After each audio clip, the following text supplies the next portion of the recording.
deeply rooted in one form of Indian culture with indigenized worship patterns. Almost after 1.5 millennia, it's a big stretch of time in history, with the advent of the Portuguese, the Catholic Church made a beginning in 1498. The following period was a rift between both the Orthodox and the Catholic Church.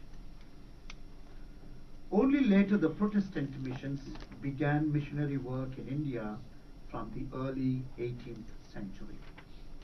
In 1706, Protestant missionaries named Bartholomew Chisenbal and Heinrich Pluchau arrived in Tranquebar, Tamil Nadu, and began to evangelize.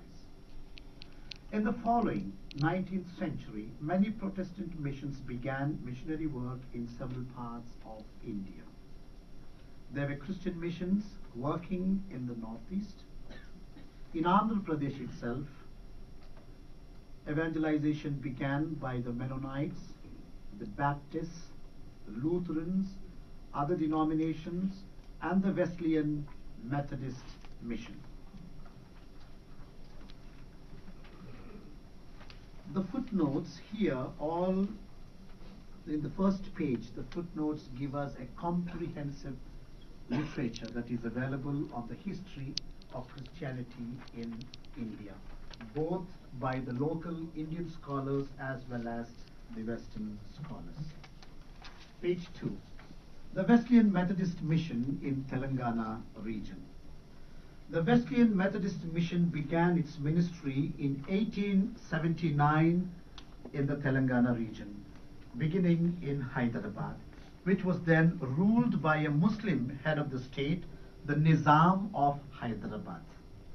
The first worship was held in a house of one Cornelius, a Telugu Christian who by virtue of his profession had migrated from Madras. Constant worship services led to the establishment of a Telugu congregation in Ramkot, that is in Hyderabad. Concomitantly, another congregation was established in the same geographical location for the migrants who spoke Tamil. In Andhra Pradesh, we speak Telugu. Now, these migrants, there was another Methodist congregation established for the Tamil-speaking believers. During the colonial period, although India was ruled by the British, Hyderabad itself was not under the British rule, since it was ruled by the Nizam. Yet on the outskirts of Hyderabad district, there was a British garrison station among whose troops were Wesleyan Methodists.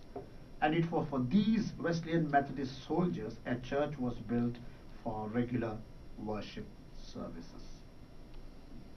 The Wesleyan Methodist Mission had the tripartite mission policy of evangelism, education, and medical ministry.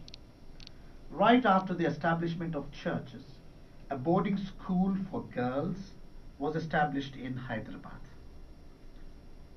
And very soon there were 3 boarding schools established in both Hyderabad and Secunderabad, which are twin cities actually. So right in the beginning of the congregations and the beginning of schools and the beginning of boarding schools, both for boys and girls, have begun right from the beginning of the missionary work there. Mission spread from the urban Hyderabad towards north into the rural regions of Telangana. The untouchables, now the caste system is now coming back again. We need to understand the untouchables, the outcasts, who are called Dalits, who were being oppressed by the land-owning upper caste, responded en masse to the liberating gospel of Jesus Christ. And these were the mass movements at that time. It was not coming by single village, but whole masses accepting Christ and joining the church.